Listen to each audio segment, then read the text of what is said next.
नमस्कार बच्चों, मैं संगीता साहू आपका फिर से संस्कृत ऑनलाइन क्लास में स्वागत करती हूँ। बच्चों, आज की क्लास में हम दशमः पाठ है पाठ 10 पढ़ेंगे। दशमः पाठ है नामस्ति लोभः पापस्य कारणम, लालच पाप का कारण होता है। ठीक है बच्चों, आइए अब हम पाठ प्रारंभ करते हैं। प्राचीन काले कस्मश्चित् देशे एकः नरपः अवसत्। प्राचीन काल में किसी देश में एक राजा रहता था, पुराने समय में। ठीक है बच्चों, तस्य नाम यशपालः इति आसीत्। उसका नाम यशपाल था। सः स्वभावेन अतिलोभी आसीत्। वह स्वभाव से बहुत लोभी था, अर्थात लालची व्यक्ति था। सः सर्वेषु नृपेषु धनवतमः भवितुम् इच्छति स्म। वह सभी राजाओं में धनवान होना चाहता था। एकदा तस्य प्रासादम् एकः महर्षि आगच्छत्। एक बार उसके महल में एक महर्षि आए।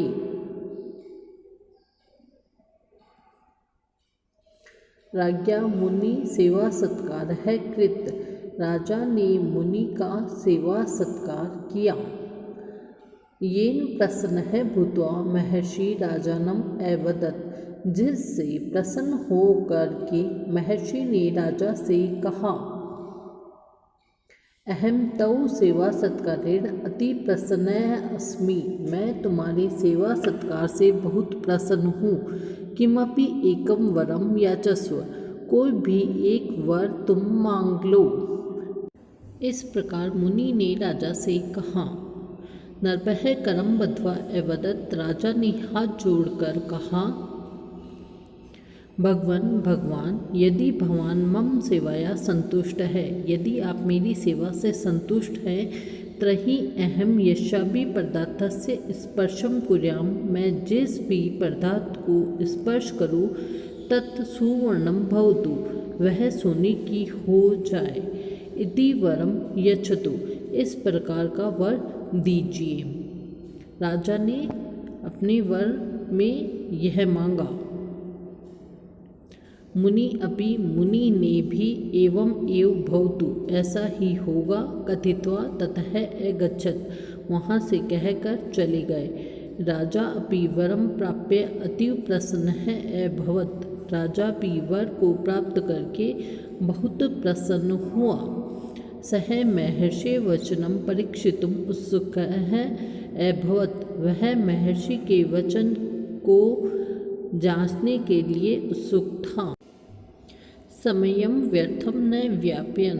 उसने समय को व्यर्थ नहीं गंवाया।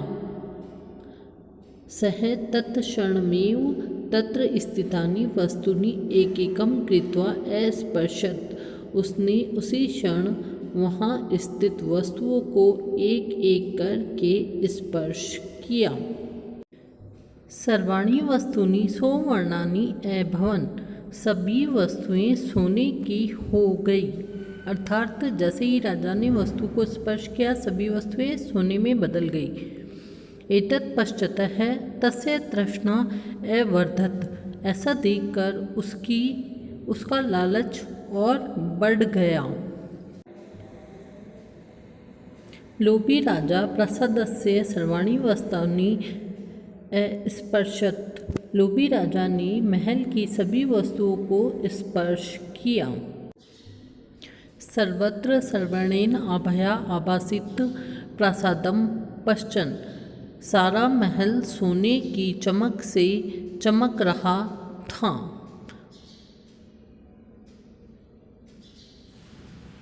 सः आह्लादितः जातः। वह बहुत प्रसन्न हुआ। श्रान्तः नरपः पिपासितः अभवत्। थका हुआ राजा प्यासा हो गया। अर्थात वह राजा बहुत थक गया। सेवकेन जलम आनीतम। सेवक जल लेकर आया। यथेव जैसे ही नरपः राजा ने जलम पातुम जल पीने के लिए पात्रम स्पर्शति स्मः बर्तन को स्पर्श किया अर्थात पात्र को स्पर्श किया तथैव जलेन सहितम पात्रम अपि स्वर्ण पिंडे परिवर्तितम जातम, वैसे ही जल सहित पात्र भी स्वर्ण का पिंड बन गया अर्थात स्वर्ण में परिवर्तित हो गया। एवं सह जलम पातुम भोजनम खादितुम अपि च असमर्थः अभवत्, इसलिए वह जल पीने और भोजन खाने के लिए असमर्थ हो गया। तस्मिन्नेव काले क्रीडन्ती तस्य पुत्री तत्रागच्छत्, उसी समय खेलती हुई उसकी पुत्री वहाँ पर आई अर्थात राजा के समीप आई। तदेव जैसे ही सह उसने तस्या सिरह उसके सिर पर स्नेहिन स्पर्शति स्मः सिर पर स्पर्श किया। सा अपि स्वर्णस्य प्रतिमा संजातः, वह भी सोने की मूर्ति बन गई, प्रतिमा बन गई। अधुना यशपालः उच्चे विलापम अकरोत् तम महर्षिं चा स्मरत्, अब यशपाल जोर से विलाप करने लगा, उसने उस महर्षि को याद किया। भाग्यवशेन सह एव महर्षि तत्रागच्छत्, भाग्यवश वह महर्षि वहाँ पर आ गया। रुदन नरपः तस्य महर्षे चरणयों, रोते हुए राजा ने उसके चरणों में पतित्वा गिर गए। दत्तम वरम निवारितुम अकथयन्, दिए हुए वर को वापस लेने के लिए कहा। मुनि अवदत्, मुनि ने कहा अधुना तु त्वं धनवतमः असि, अब तो तुम धनवान हो, किमर्थम रोदिसि, किस लिए रोते हो। नरपः अवदत्, राजा बोला अहम बुभुक्षितः पिपासितः च अस्मि, मैं भूखा और प्यासा हूँ। मम पुत्री अपि सुवर्णमयी जाता, मेरी पुत्री भी सोने की हो गई है। अधुना अहम धनम न इच्छामि, इसलिए मैं अब धन नहीं चाहता हूँ।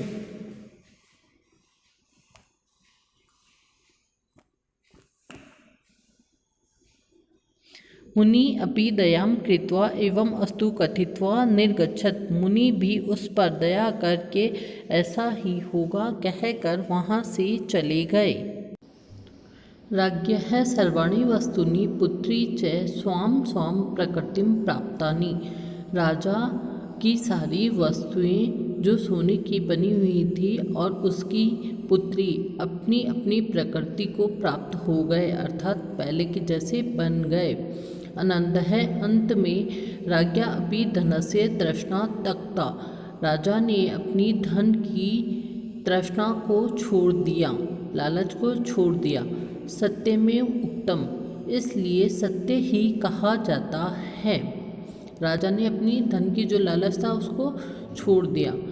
लोभात क्रोध है प्रभवति, लोभ से क्रोध उत्पन्न होता है। लोभात काम है प्रजायते, लोभ से काम अर्थात इच्छा उत्पन्न होती है। लोभात मोहश्च नाशश्च, लोभ से मोह और नाश उत्पन्न होता है। लालच के कारण मनुष्य नष्ट हो जाता है। लोभ है पापस्य कारणम, और लोभ ही पाप का कारण बनता है, अर्थात हमें लालच नहीं करना चाहिए। ओके बच्चों, अब हम पढ़ते हैं विशेष। जब दो वस्तुओं अथवा व्यक्तियों में तुलना की जाती है तब उत्तरा अवस्था का प्रयोग होता है और तरप प्रत्यय के साथ पंचमी विभक्ति का प्रयोग होता है। जैसे लता सुनीतायाः बुद्धिमतायाः अस्ति, रामः श्यामात् बुद्धिमतरः अस्ति, राम श्याम से अधिक बुद्धिमान है। ठीक है बच्चों, आगे हम पढ़ते हैं। जब तुलना दो से अधिक के साथ हो तो उत्तम अवस्था का प्रयोग होता है और तम प्रत्यय के साथ षष्ठी या सप्तमी विभक्ति का प्रयोग होता है। जैसे राम है छात्राणाम छात्रेषु बुद्धिमतमः अस्ति। राम छात्रों से बुद्धिमान हैं।